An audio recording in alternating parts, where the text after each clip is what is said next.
कैसे हैं आप सब। आप सभी का आपके अपने YouTube channel sociology with Sangeeta में मैं संगीता स्वागत करती हूँ।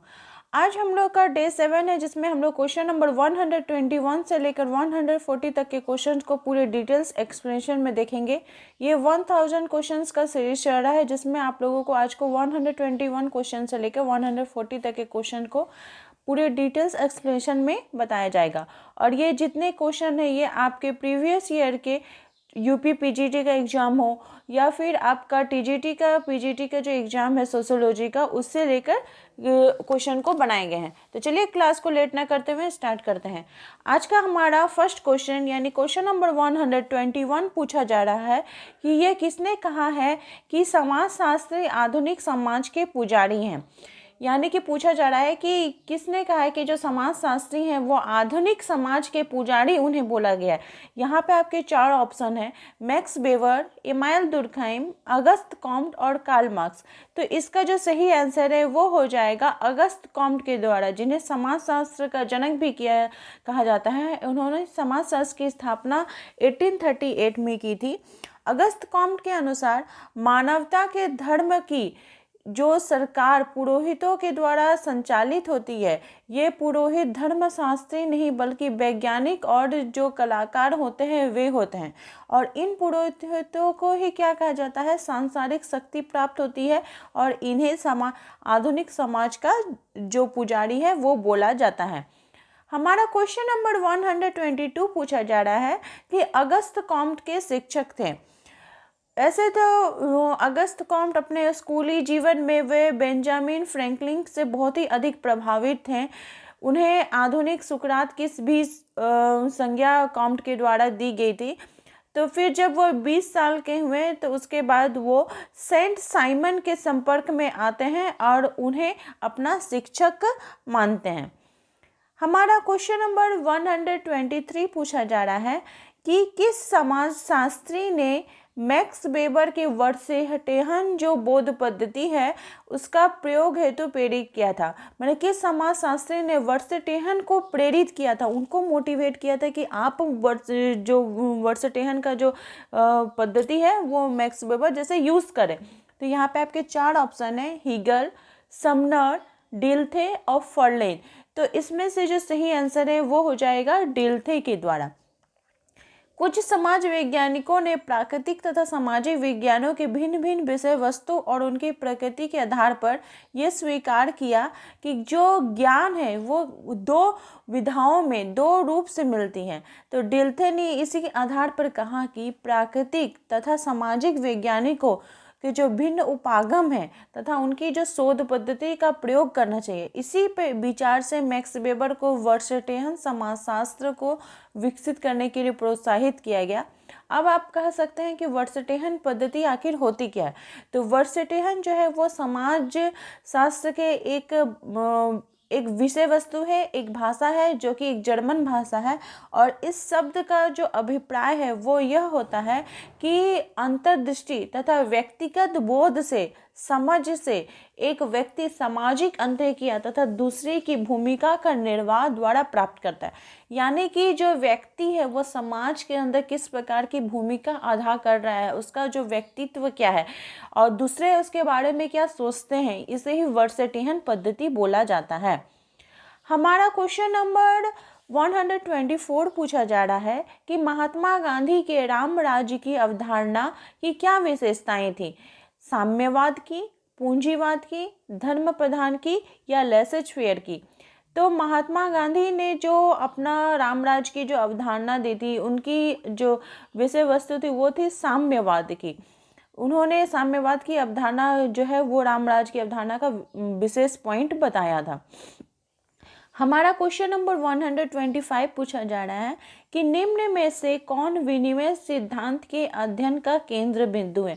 यानी विनिमय, एक व्यक्ति से दूसरे, मतलब जो ट्रांसफर, मनी ट्रांसफर बोलिए या कुछ भी बोलिए, तो वो विनिमय सिद्धांत कौन है। तो इसका जो सही आंसर है वो हो जाएगा व्यक्ति। प्राय क्या होता है कि व्यापार संबंधी जितने होते हैं उसमें 2 व्यक्तियों के बीच संपर्क होना आवश्यक होता है और वे नियमित रूप से अपनी अपनी वस्तुओं की अदला बदला करते हैं। इसी का उद्देश्य की पूर्ति हेतु विनिमय सिद्धांत बनाया गया है। लेकिन किन्हीं किन्हीं जनजातियों में खुले बाजार में वस्तुओं का विनिमय का भी उपाय है, तो उसमें भी लोग क्या होते हैं, एक जाते हैं और एक वस्तुओं की आदान प्रदान को करते हैं। तो इसका जो अध्ययन का जो केंद्र बिंदु है विनिमय सिद्धांत का, वो कौन हो जाता है, व्यक्ति ही हो जाता है। हमारा क्वेश्चन नंबर 126 पूछा जा रहा है, जब संघर्ष आपकी भावनाएं यथेष्ट अभिव्यक्ति नहीं पाती हैं तो ऐसे संघर्ष को क्या कहा जाता है। यानी समाज के अंदर संघर्ष विद्यमान है, दो पक्षों के बीच हमेशा आपको संघर्ष देखने को मिलेगा। तो जो संघर्ष की जो भावनाएं हैं जो वो यथेष्ट अभिव्यक्ति नहीं पाती हैं तो उसे क्या कहा जाता है। यहाँ पे आपके 4 ऑप्शन है, सामाजिक संघर्ष, व्यक्तिगत संघर्ष, जातीय संघर्ष या अव्यक्त संघर्ष। तो इसका जो सही आंसर है वो हो जाएगा, इसको बोला जाता है अव्यक्त संघर्ष। अव्यक्त संघर्ष बोला जाता है, क्योंकि जब अव्यक्त संघर्ष बोलिए या अप्रत्यक्ष संघर्ष, जिसमें दो विरोधी प्रत्यक्ष रूप से एक दूसरे के संपर्क में न आकर इस प्रकार का कार्य करते हैं कि वे एक दूसरे के हित में बाधा पड़ती है। अनेक राज्यों में चलने वाले जो शीत युद्ध है ये अप्रत्यक्ष संघर्ष के ही उदाहरण है। हमारा क्वेश्चन नंबर 127 पूछा जा रहा है कि नातेदारी संबंधों के अध्ययन में सर्वप्रथम महत्वपूर्ण योगदान दिया गया था किनके द्वारा। यानी नातेदारी प्रथा जो है वो किनके द्वारा बताया गया था।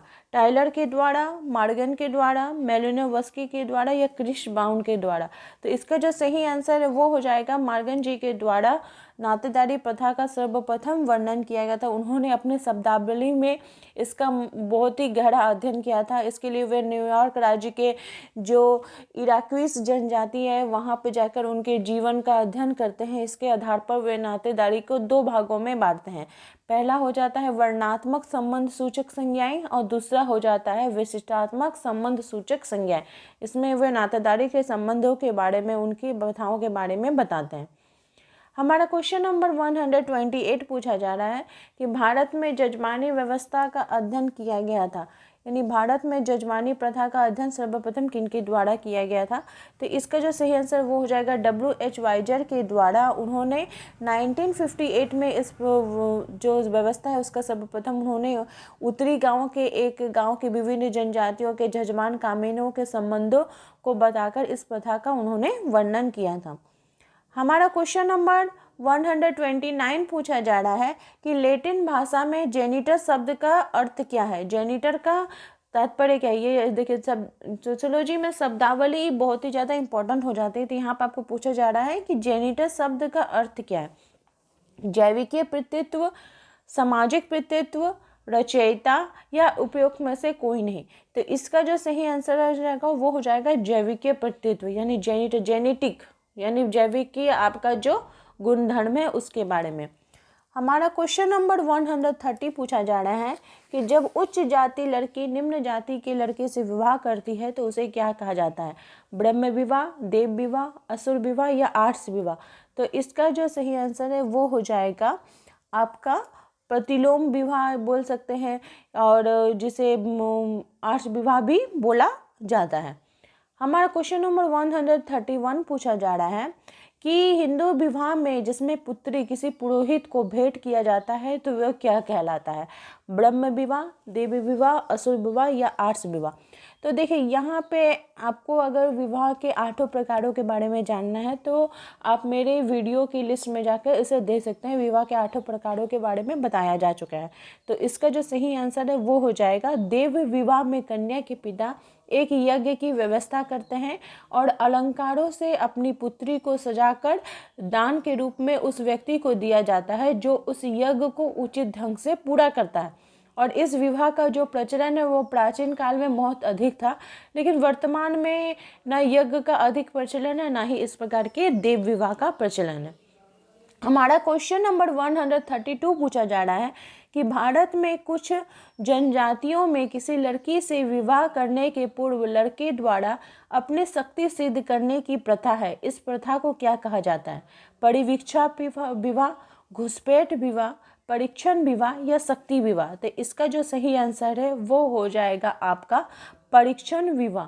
परीक्षण विवाह का मुख्य उद्देश्य विवाह के इच्छुक युवक की साहस की परीक्षा करना होता है, और ऐसा उचित भी है क्योंकि जनजातियों का जो जीवन होता है वो बहुत ही अधिक कठोर होता है।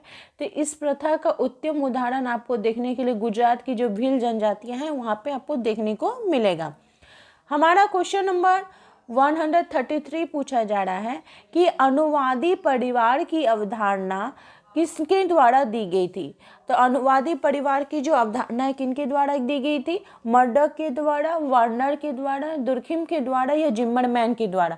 तो इसका सही आंसर हो जाएगा जिम्मरमैन ने परिवार के 3 प्रकारों की चर्चा की है, न्यासधारी परिवार, गृहस्थ परिवार और आणविक या आपका अनुवादी परिवार या नाभिकीय परिवार बोला जाता है।